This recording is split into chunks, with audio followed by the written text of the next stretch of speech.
You know that one song you can't get enough of? Chances are it was made with a sample from Splice.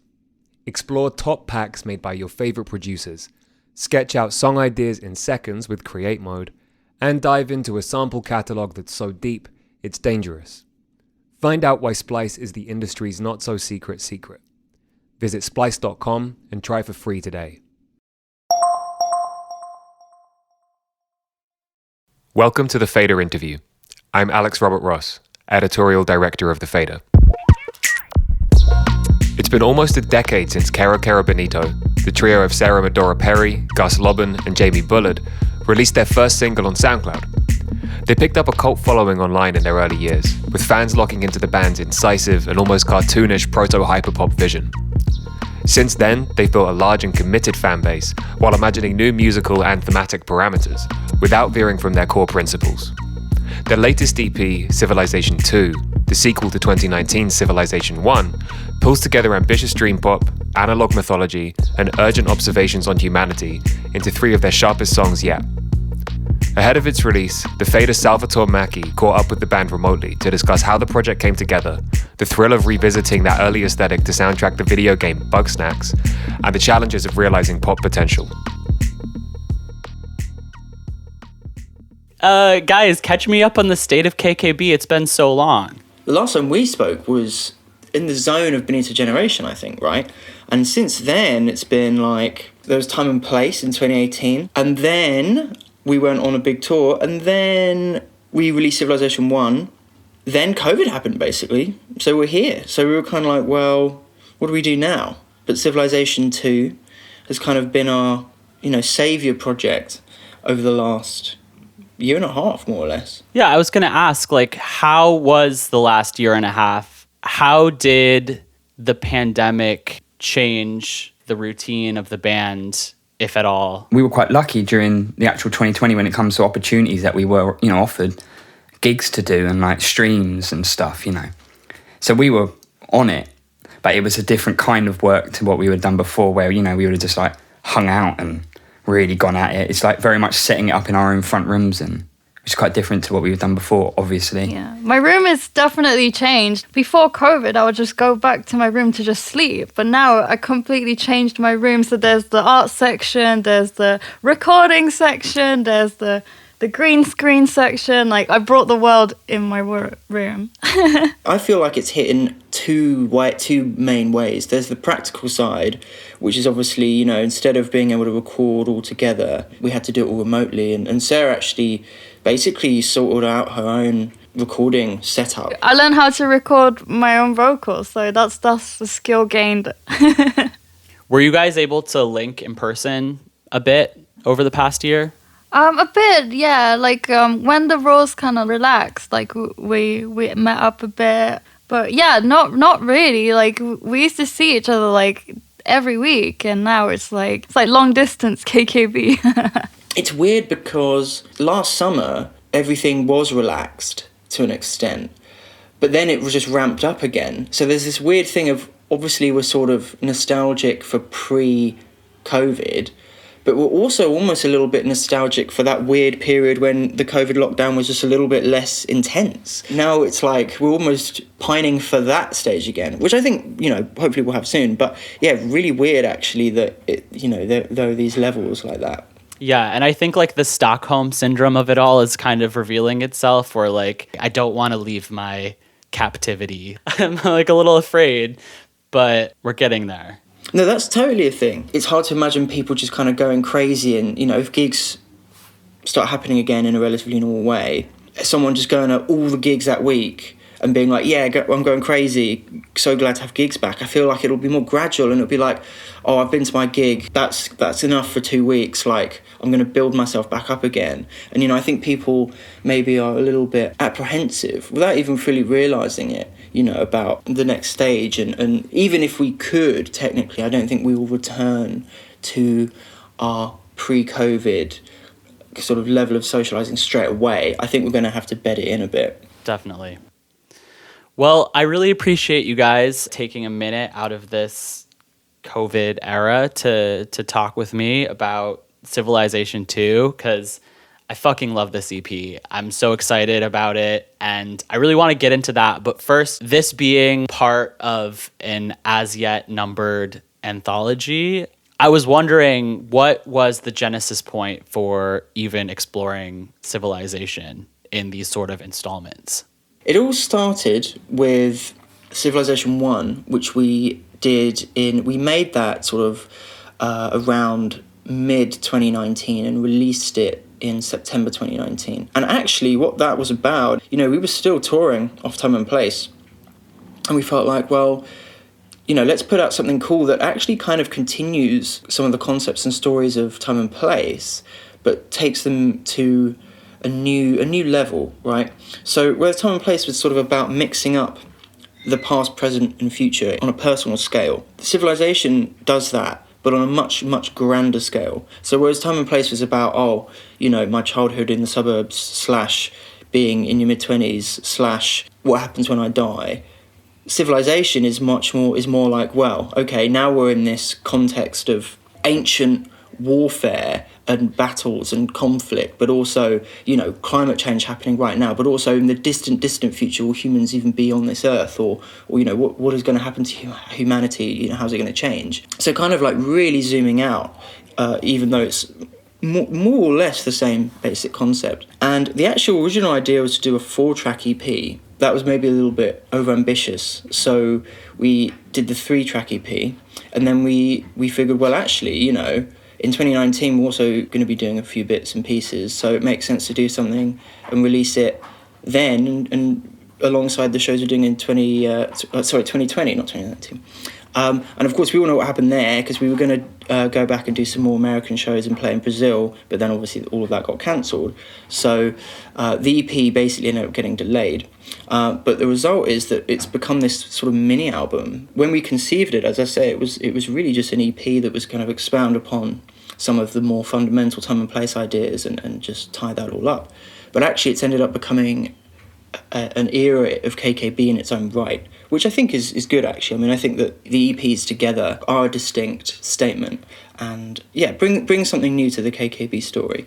I'm really compelled by how both of these EPs are very absorbent of a lot of conflict that we're all kind of reckoning with right now, and sort of answering these questions with an almost primal mindset. I think that's a really interesting way to tackle these subjects. It feels like almost every release in a weird way is trying to get to this sort of very fundamental heart of what it means to be, what it means to be, basically, just in a different way. And with this one, I think all of the songs on Civilization 1 and 2, they grew from actually very sort of normal, or at least very present ideas. So When the Fires Come, it's obviously about the wildfires that were sort of very very high profile in around 2018. When the hills are aglow with the lights at the end of the day, and we usher our children into the shade, in the warm summer silence suspended aloft in the air, there are crickets sings alone, ancient songs of hope. We're now deep in the forest that no one dares to see or know. We're young spirits. The Princess and the Clock was actually written before COVID, but was sort of about friends of ours, or people we know, and the kind of strange relationship that maybe they have to audiences, or to other people, or kind of toxic relationships and all this kind of stuff. I mean, I think that every release also reacts to the one before it. So everything an artist does, maybe not all artists, but I think a lot of artists, they for example, like Bowie, right? So he has his crazy Berlin experimental phase, and then he's like, oh, I'm actually pretty bored of experimental music now. I'm going to make a proper pop record. Let's get Nile Rodgers and smash the hell out of the charts, And I think that we definitely experience the creative process that way. So, we'd made our our guitar record, our sort of personal sort of record. And it was like, well, no, let's max this out now. Let's get epic. We haven't done that. And let's switch to synths, because I think that we haven't concentrated on just those for a little while. I think we can smash that. So there's definitely part of the ongoing self-reactivity of KKB's discography. But the primal thing, I mean, I think that I was surprised that there weren't more songs like When the Fire's Calm, or I don't know, it's just when you look at humanity in this grand way, it's hard to get away from that.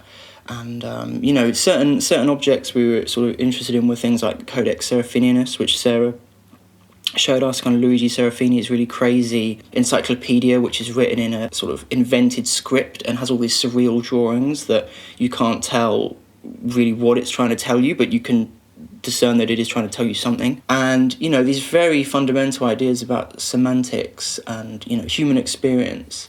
And yeah, I think all that stuff is fascinating right now. And whether that's because we feel like we're at an important juncture or not, it's hard to say. But I definitely think it's big stuff. It's very interesting stuff. Yeah, The Princess and the Clock. I mean, the fact that song was written before the pandemic really kicked in. I don't know what you guys are on. I don't know what's going on in... We have a crystal ball that tells us, the future. Sarah!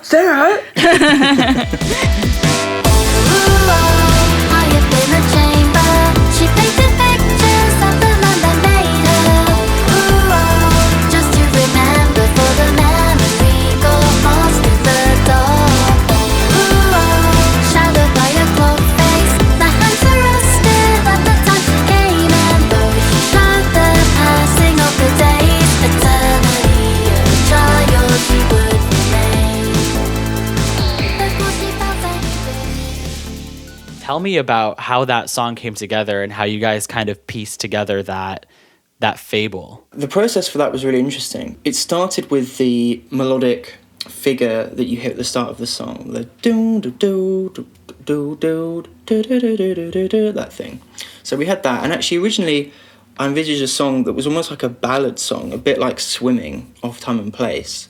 But then I was like, well, actually, our last single in From Time and Place was Swimming, so I don't really want to just do that style again. So I actually remember it very clearly. I was walking around Tesco and I thought, why don't we speed it up to like a sort of booty bass speed, like 145 BPM. We've never really done a track like that, and that would actually sound pretty amazing, like that sort of Aphex Twin-ish mystical club sound. And then also I was like, well, I really want to have a song title that's like a myth. The Princess and the Something. I think that the logic file for the track is actually called The Princess and the Something. I was like, we want to write a myth, because we were in the middle of Civilization Zone at this point, and it was like, well, we've got to write a myth. We haven't done that yet, but it's so Civilization. Of course we have to do that. So it kind of wrote itself when the idea to write a myth came in, because it was, as I say, sort of actually inspired by people we know and relationships of people we know, and actually how can we sort of transcribe that into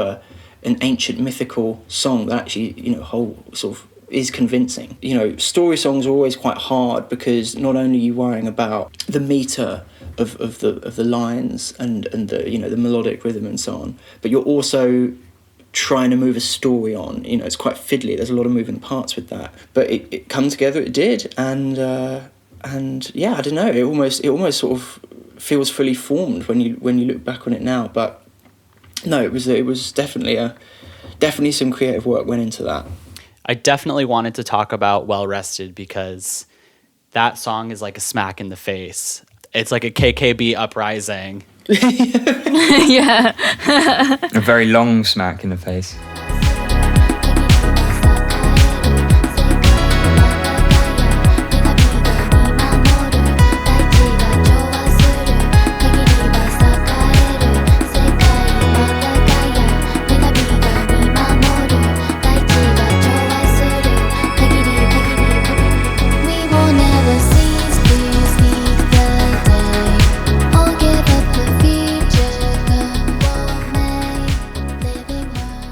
How did that song come together? It just feels like such a turning point for KKB and maybe almost your mission in a way. That also has quite a slightly unusual creative gestation, that song. it originally started as a very extreme remix of the song Rest Stop from Time and Place. Wow. Yeah, this is the scoop, yeah. Because that song also, you know, maybe more than any other Time and Place, actually does deal with massive sort of existential ideas. And, you know, there's a drum rhythm in that song, a drum machine rhythm in that song, in the second half, in the sort of collage-y section. And it's a very, very slowed down, sort of cheap sounding drum machine. And the rhythm track of Well Rested is based on that same drum loop, except that it's been sped back up to its original tempo, which was, you know, 112, like more sort of dance zone. And then the entire rhythm track was built around that, and then the whole track was just built from that. And it sort of, you know, thematically it is maybe a bit of a follow-up to the second part of Rest Stop.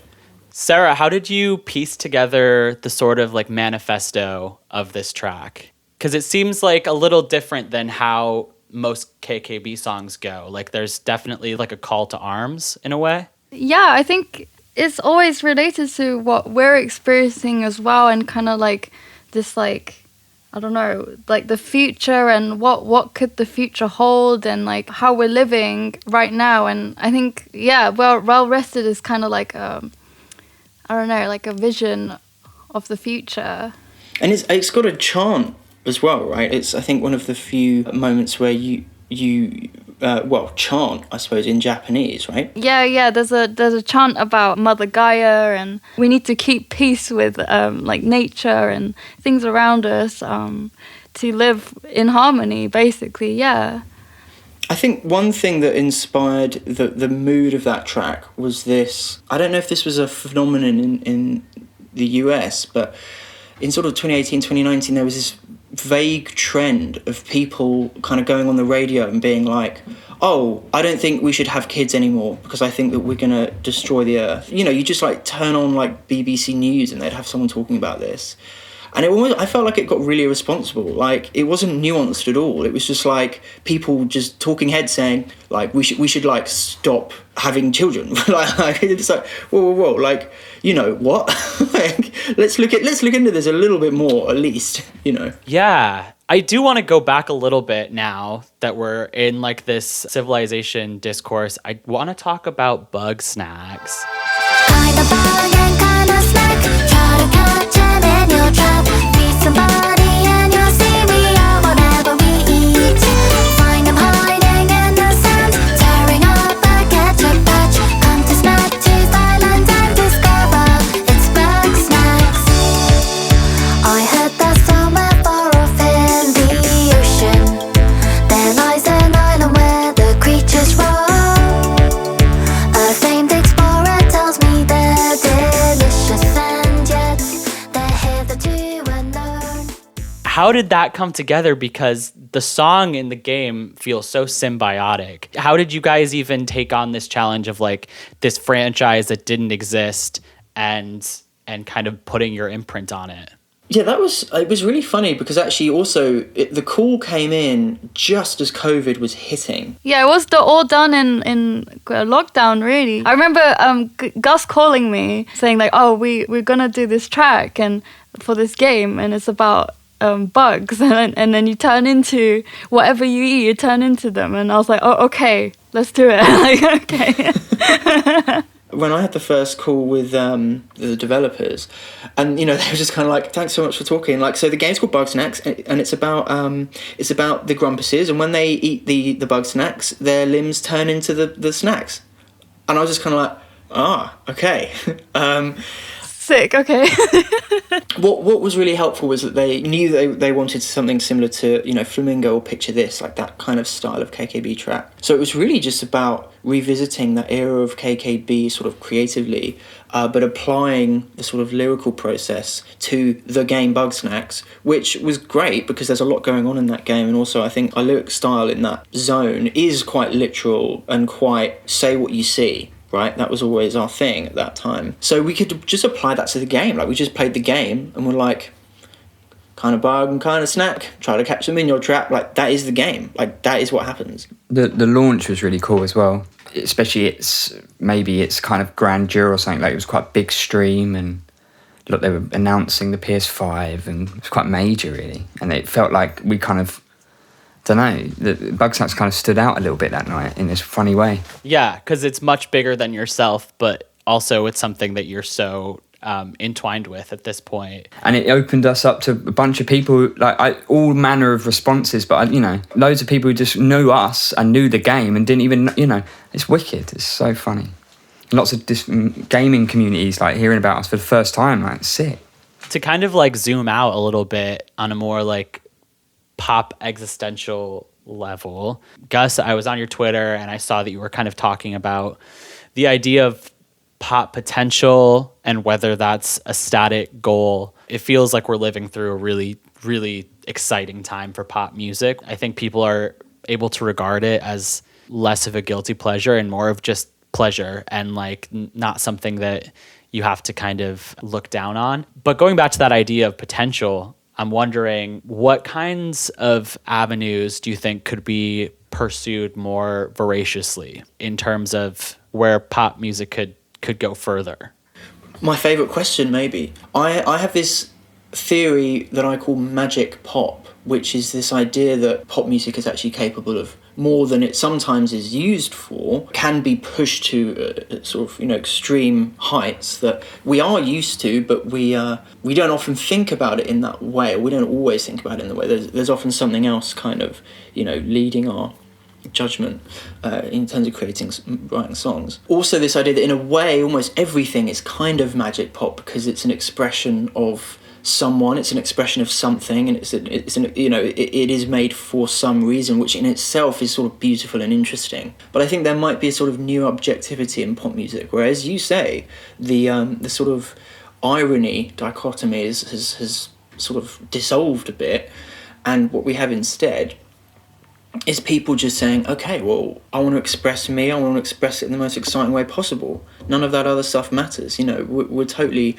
it's still, I think, in quite a sort of meta-modern zone, where it's like, well, we acknowledge that there are some sort of goofy things about corporate pop music, or we appreciate some of that stuff, but also there are very beautiful things about it, and actually those two things are just happening at the same time.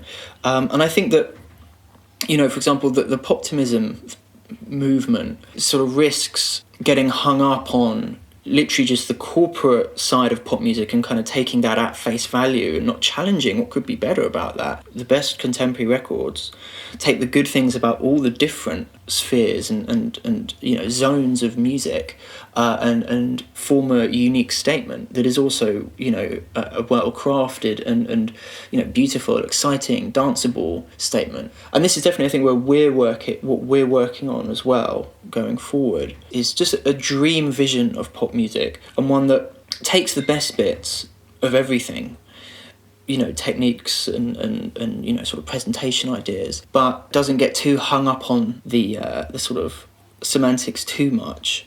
And yeah, and I think you can see this in, as a lot of the stuff that has gained ground more so over the last couple of years. Even something like 100 Gex, right? There's a sort of extreme, there's an extreme personality to that music.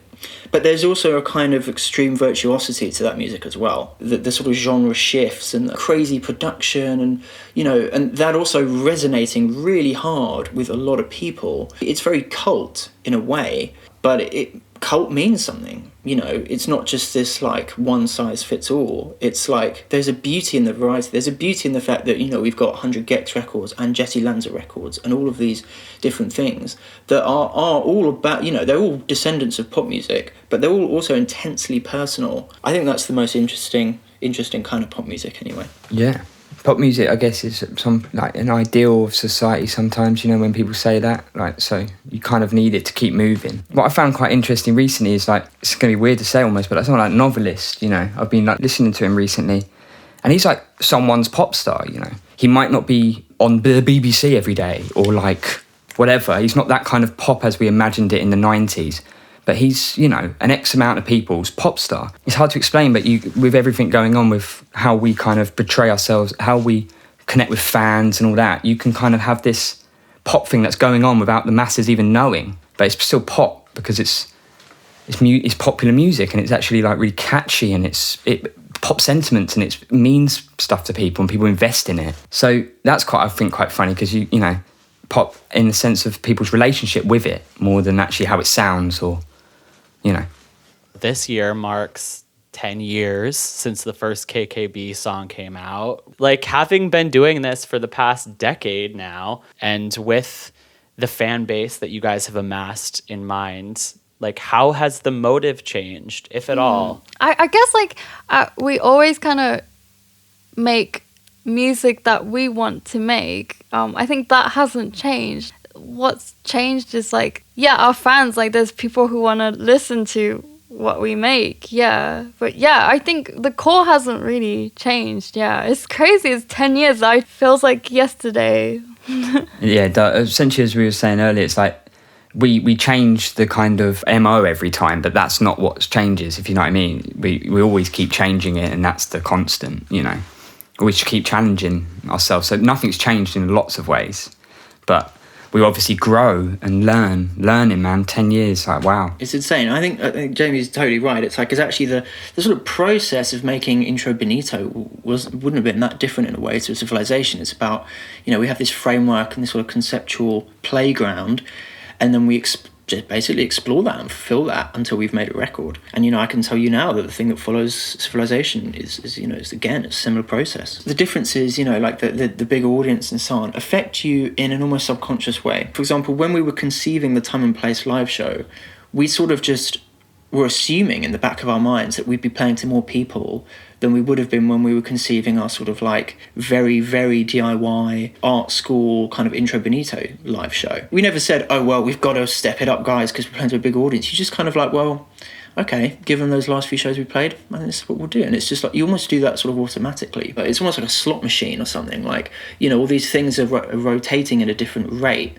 And the record you get at the end of these particular eras is just how all the notches on the slot machine have lined up. I think we will just keep exploring that, you know, through our music careers forever, because that is the most interesting thing. And fortunately, we're still, all that stuff is still moving, which is really exciting. Thanks so much, guys. I really appreciate it. Thank you. Thank you, Sal. Take care, Sal. Take care. That was Kero Kero Bonito in conversation with the Fader's Salvatore Maicki. Kero Kero Bonito's latest EP, Civilization 2, is out now via Polyvinyl. Our engineer is Tony Giambroni, and our associate producer is Salvatore Maicki. We'd like to thank Lauten Audio for providing our microphones.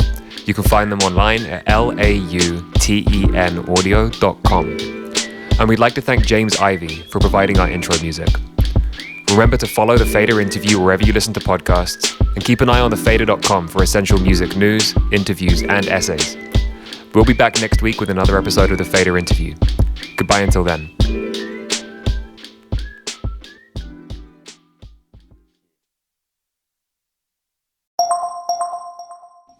You know that one song you can't get enough of? Chances are it was made with a sample from Splice.